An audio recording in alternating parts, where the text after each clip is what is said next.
Decía John Gardner que la excelencia consiste en hacer las cosas ordinarias de manera extraordinaria. ¿Qué personas marcan las diferencias? Aquellas que son capaces de hacer un poco más de lo que se espera de ellas. Uno de los grandes problemas es que no nos atrevemos por miedo a equivocarnos, por miedo a demostrar o confirmar nuestra incompetencia. La excelencia es una actitud que a base de repetirse se convierte en hábito. ¿De qué manera un pequeño acto hecho con excelencia y hecho con amor cambia un destino de una persona? Puede marcar nuestro destino. Una persona que no se conoce a sí misma tampoco sabrá qué es lo que tiene para dar al mundo. Si hiciéramos todos los seres humanos, esto cambiaría la humanidad en un instante. Si nos quedáramos con esa sola idea, el mundo cambiaría a mejor. Esta gran comunidad, esta gran familia de Ojalá lo hubiera sabido antes, no deja de crecer y eso nos llena de profunda gratitud y alegría. Estamos a punto de alcanzar los 90.000 suscriptores en nuestro canal de YouTube y queremos agradecer de una manera muy especial a todas las personas que nos seguís cada semana. Por eso, cuando lleguemos a los 100.000 suscriptores, que será en breve, realizaremos un sorteo entre todas las personas que estáis suscritas al canal aquí en YouTube y seleccionaremos una persona que recibirá el acceso gratuito al Club Ojalá lo hubiera sabido antes durante el plazo de 3 meses. Ya sabéis que el club es un espacio exclusivo en el que profundizamos sobre los contenidos del podcast, damos conferencias, tenemos encuentros de diálogo, hacemos una revista muy completa con el resumen de todo lo aprendido durante el mes y además las claves prácticas. Y si no estás suscrita o suscrito todavía y quieres tener la oportunidad de ser seleccionada o seleccionado para recibir este regalo, la invitación es que te suscribas al canal de YouTube de Ojalá lo hubiera sabido antes. Y ahora sí, comenzamos con el episodio de hoy. Un fuerte abrazo. Os damos la bienvenida una vez más en este encuentro semanal Ojalá lo hubiera sabido antes. Con profunda gratitud y con mucha alegría nos volvemos a encontrar para hoy hablar de un tema que nos parece apasionante a los tres: la excelencia cotidiana y el placer de hacer cada día y en la medida de lo posible en cada momento las cosas bien. Quisiera comenzar con una frase de Aristóteles que decía que la excelencia es un arte ganado a base de entrenamiento y de hábito. Y añadía, no actuamos correctamente porque tengamos excelentes virtudes, sino que tenemos esas virtudes porque hemos actuado correctamente. Y de eso vamos a hablar, de cómo, haciendo bien las pequeñas cosas con atención, con buena actitud y con consciencia, no solo cambiaríamos nuestro universo personal, sino que podemos influir a generar un mundo mejor. Así que damos la bienvenida a nuestros queridos Antoni Bolinches y Francesc Miralles. Querido Antoni, ¿qué tal estás? Pues encantado de este encuentro semanal, pues que sí, que tiene sentido el título de hoy, porque estos encuentros para mí son un estímulo para hacer las cosas bien. Porque, primero, porque hay una sinergia entre nosotros.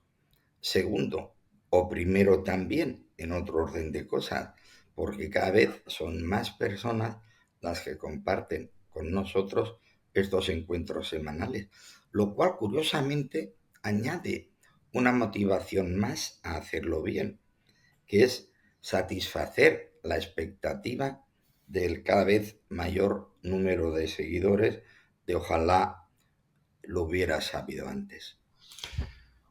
Querido Francesc, ¿cómo estás? Feliz de estar con vosotros y con tantos amigos y amigas que nos siguen.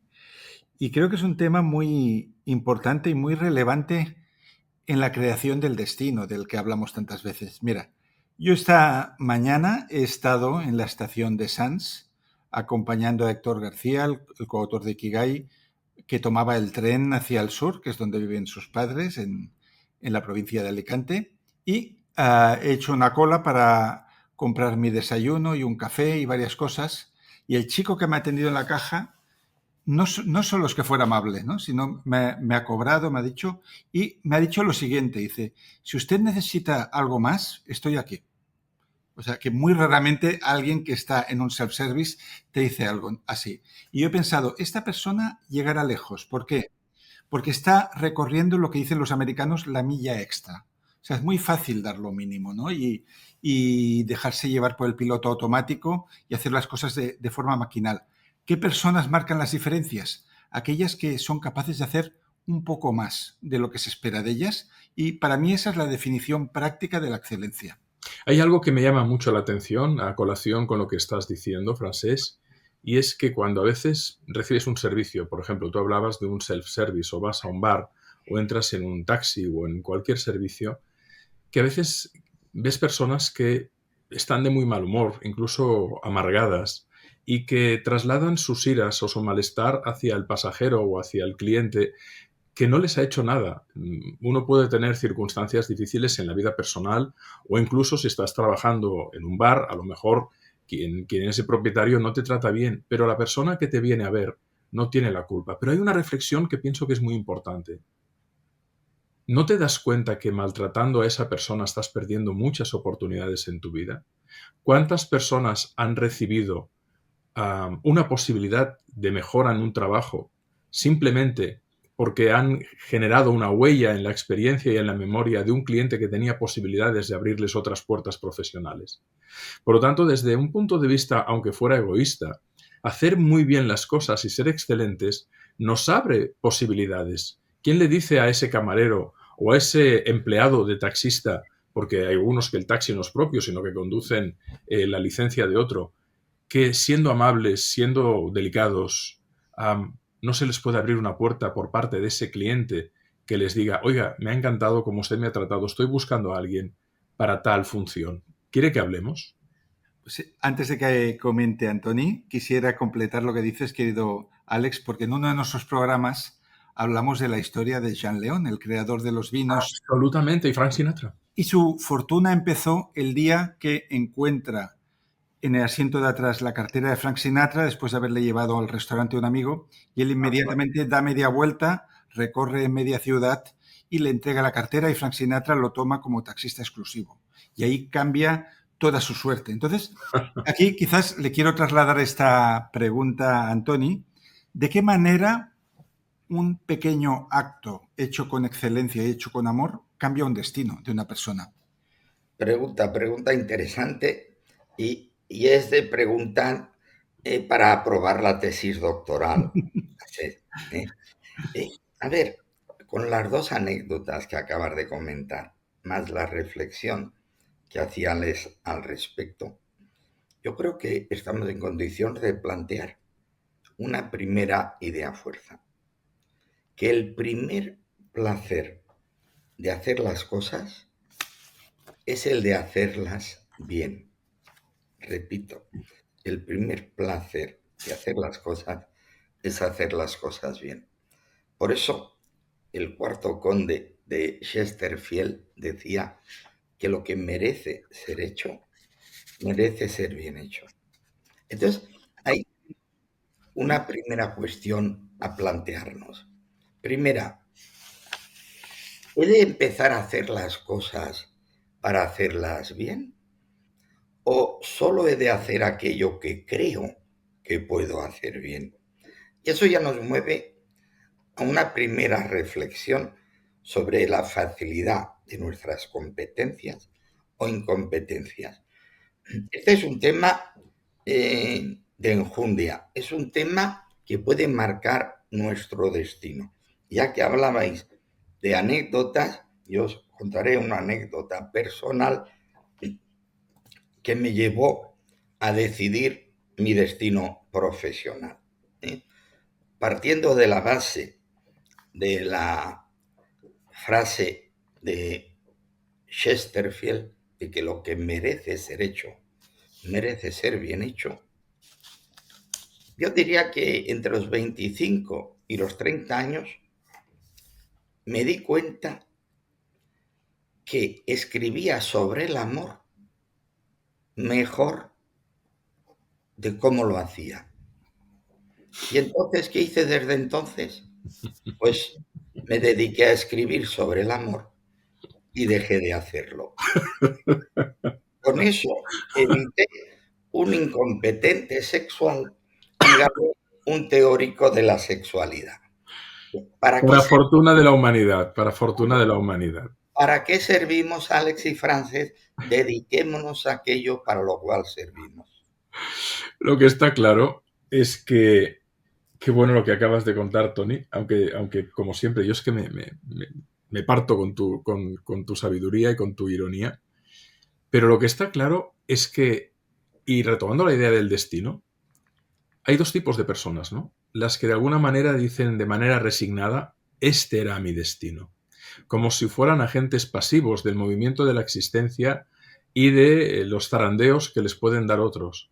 Y hay otro tipo, ese el que me gusta llamarles creadoras y creadores de buena suerte, que aplican los principios fundamentales de lo que estamos hablando, que son varios, ¿no? Es decir, no solo uno, las pequeñas mejoras diarias, la atención a los detalles, la consistencia, es decir, mantener esa voluntad de hacerlo bien, la atención plena, la actitud positiva, aprender constantemente, la eficiencia, la integridad, buscar el equilibrio.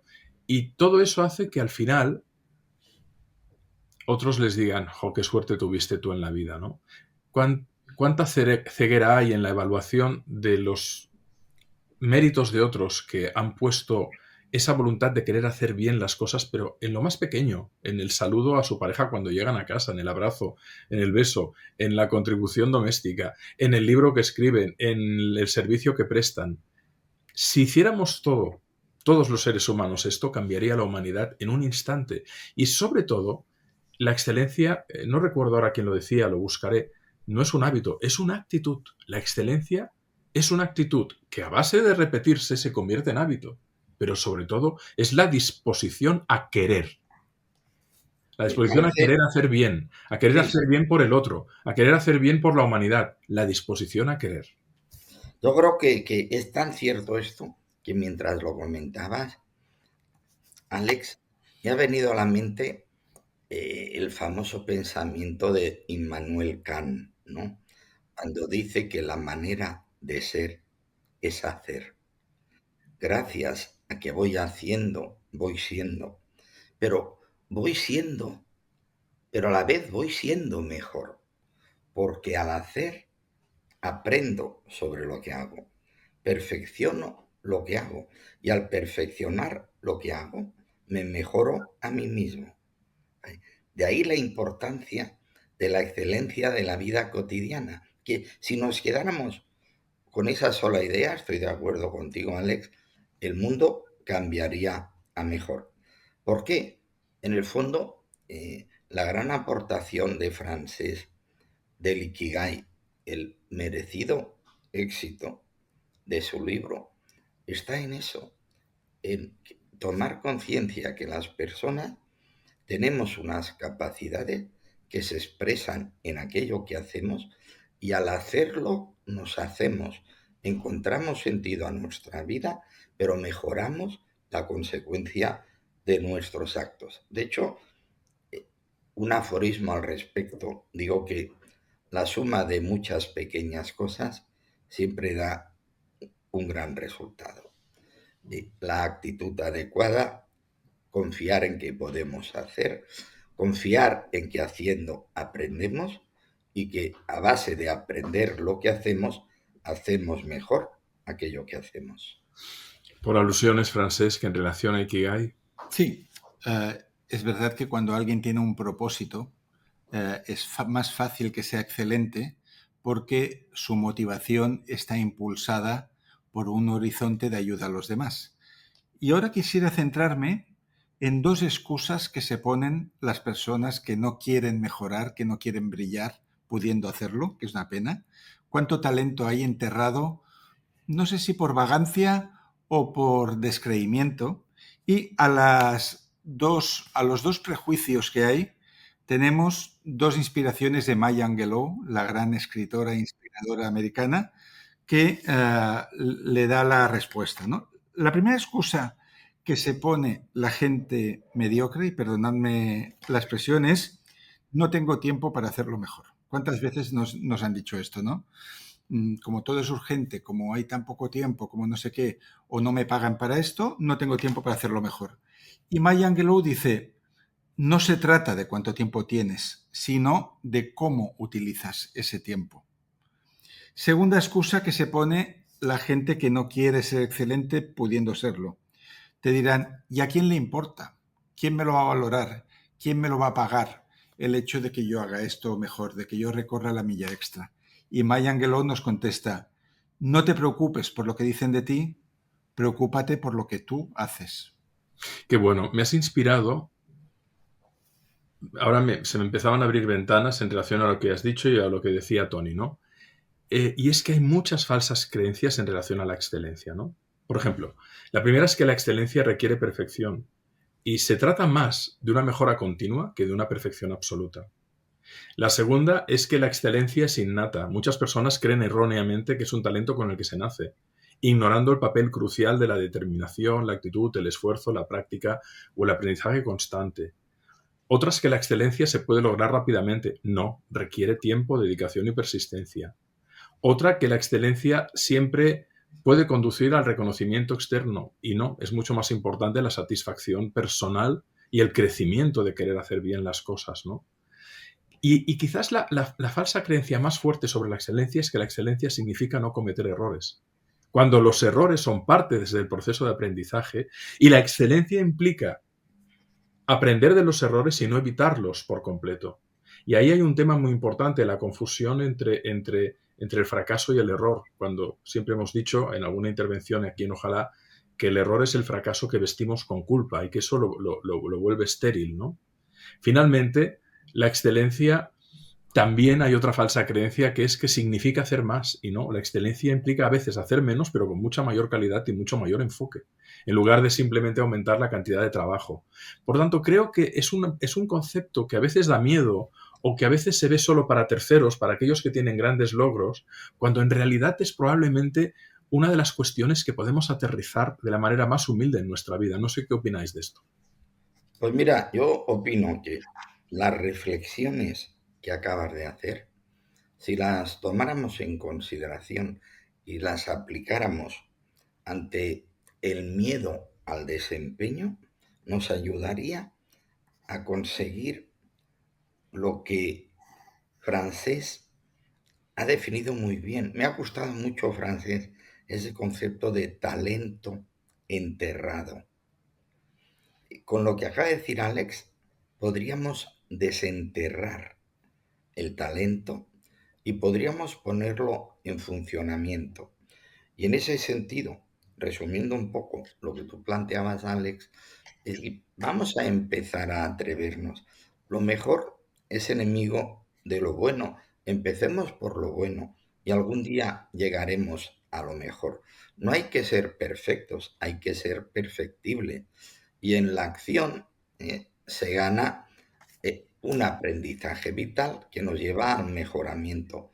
Por eso, uno de los grandes problemas es que no nos atrevemos a hacer por miedo a equivocarnos, por miedo a demostrar o confirmar nuestra incompetencia, cuando la competencia es precisamente la superación de la incompetencia por haberla afrontado. Eso sí, como todos nos servimos para lo mismo, la clave es para qué sirve uno. ¿Yo sirvo para la teoría? Pues a la teoría. Otros que sirven para la práctica, a la práctica. Y dentro de la práctica y la teoría, todos somos más competentes en unas cosas que en otras. Y como todos servimos para algo, pero no hay nadie que sirva para todo, cada persona puede encontrar su excelencia cotidiana. Primero, sabiendo lo que hace mejor y segundo, haciendo mejor lo que sabe hacer. Fantástico, profesor. Yo quisiera aquí abrir un pequeño paréntesis que sería la excelencia espiritual o emocional de las personas, porque yo algo que he visto, yo creo que Alex ha tenido esta oportunidad también porque ha conocido a muchas mentes relevantes, que cuanto más importante es alguien, la contribución al mundo, más amable es con todos. O sea, yo recuerdo más sencillo, más humilde y más acogedor, ¿no? Yo recuerdo en mi época que hacía entrevistas para la revista Integral, que las personas que mejor me trataron pues era Boris Cyrulnik, el doctor Robert Thurman, padre de Uma Thurman y gran teórico del budismo, o recientemente Gabor Mate, que tuve la ocasión de entrevistarlo para Cuerpo Mente. Son personas sencillas que te hacen sentir bien, que te preguntan cosas, se interesan por ti. Y creo que eso tiene mucho que ver la excelencia emocional con el buen trato a los demás. Y vamos a poner un ejemplo práctico de un amigo, como mínimo, de Alex y de un servidor, Alberto Cabezas Castellanos, empresario, genio del marketing. Yo me acuerdo que cuando él abrió su empresa en Barcelona, que se llama Gauss and Neumann, él empezaba cada jornada, en aquel momento habían 11, 12 trabajadores, agachándose al lado de cada uno de ellos y les hacía 3 preguntas. ¿Cómo estás? ¿En qué estás? ¿Y cómo puedo ayudarte? Para mí eso es excelencia. Es maravilloso. Ahora que decías esto, me acuerdo que hace muchos años, cuando compartía con Carlas Francino la sección de Vivir, manual de instrucciones en la cadena SER cada lunes, donde, por cierto, creo que os entrevisté a los dos en algún momento de todos esos años y ahí surgió la amistad que nos ha traído hasta aquí, por lo tanto, bendito el beneficio de la radio. Una entrevista que, aparte de las que tuve con vosotros, me impresionó muchísimo fue la que hice con José Saramago poco antes de morir.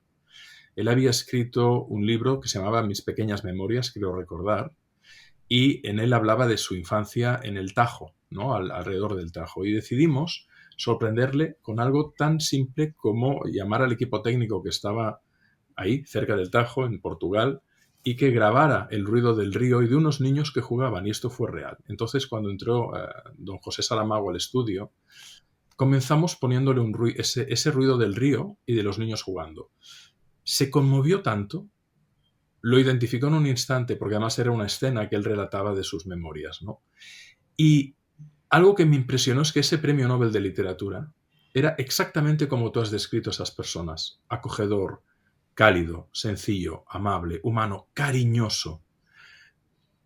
O sea, te podía romper cualquier falsa creencia o esquema prejuiciado que tuvieras sobre cómo es alguien que ha ganado un Nobel, ¿no? Y en ese sentido, es una gran lección de vida ver personas que tienen un dominio maravilloso de cualquier disciplina, en su caso de la escritura y también de la oratoria, el comportamiento. Y eso nos llevaría quizás a una idea muy simple, que la excelencia tiene fundamentalmente que ver con la humanidad. Y que la humanidad, bien entendida, no deja de ser las virtudes en acción. Cuando alguien integra el coraje, la responsabilidad, el propósito, la humildad, la generosidad, la ternura, cuando lo integra, porque todos los valores no dejan de ser horizontes y utopías, pero en la medida que los vamos encarnando con consciencia, con trabajo, quiero ser paciente, quiero ser determinado, quiero para darlo al mundo, cuando esos valores se integran en la sangre y en el hábito, devienen virtudes. Y hablando de talento enterrado, querido Francés, quizás el talento no es más que las virtudes en acción, pero esa conquista lleva tiempo.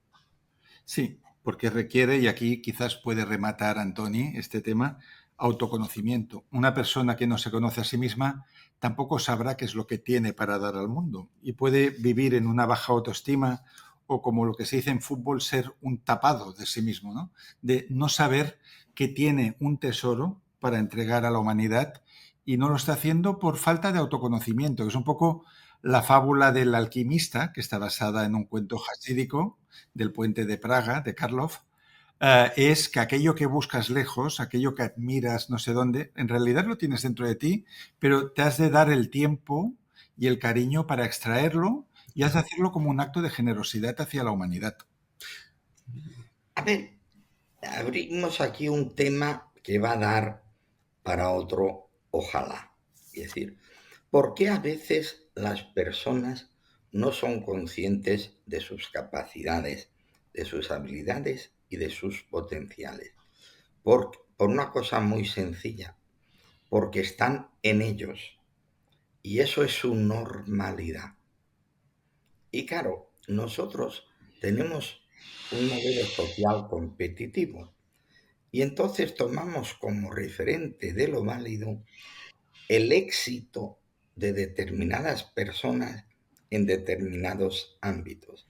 Y entonces ocurre que nuestra normalidad, puesto que es normal, no puede ser excelente. Eso es un ejemplo muy claro en las mujeres guapas e inteligentes. Como lo aparente, lo primero que se aprecia y en una cultura de lo superficial es el atractivo físico. Cuando tú ves a una mujer guapa, estás detectando que es guapa, pero no sabes hasta qué punto es inteligente. Entonces, claro, cada vez que tú le estás diciendo guapa, estás resaltando su belleza, pero no estás conociendo y por tanto no puedes reconocer su inteligencia. Por eso muchas mujeres guapas se quejan de que las cosifiquen por su imagen, porque no se da margen suficiente para que brille, además de su imagen, su inteligencia. Y por eso muchas, curiosamente, cada vez que les dicen guapas, es como si les estuvieran dejando de reconocer su inteligencia, porque no se la están reforzando. Por tanto, cuidado a la hora de halagar a los demás, porque a lo mejor en lugar de favorecer que desarrollen la confianza en aquello que nosotros reconocemos, estamos dificultando que ellas mismas desarrollen aquellos que pueden ser.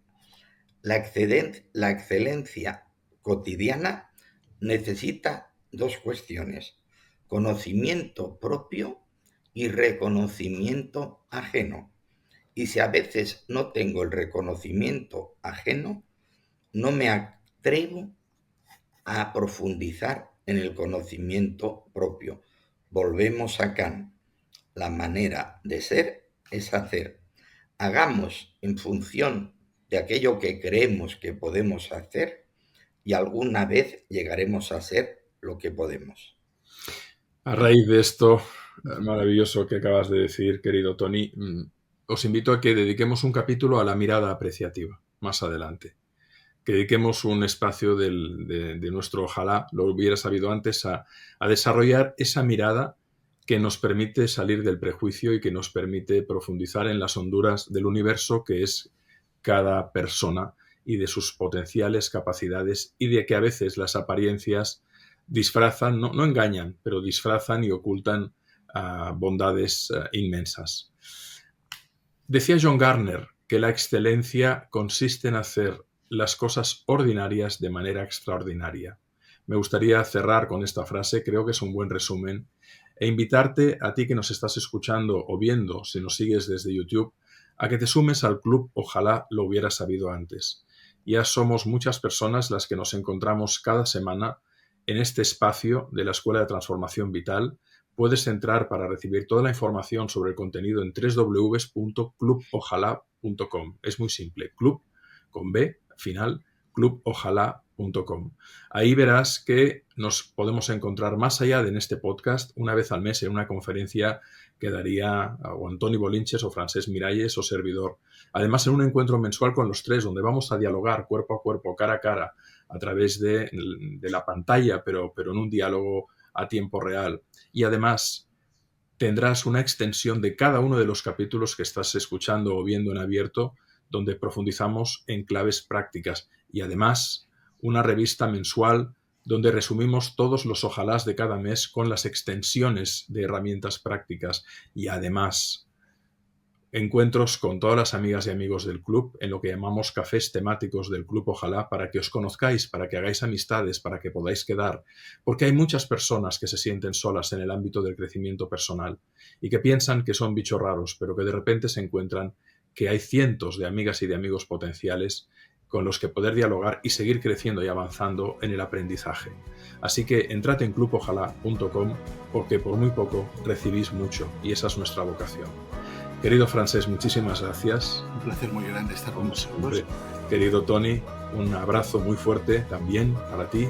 Y hasta la próxima semana, amigos. Nos vemos. Chao. Un abrazo y un beso.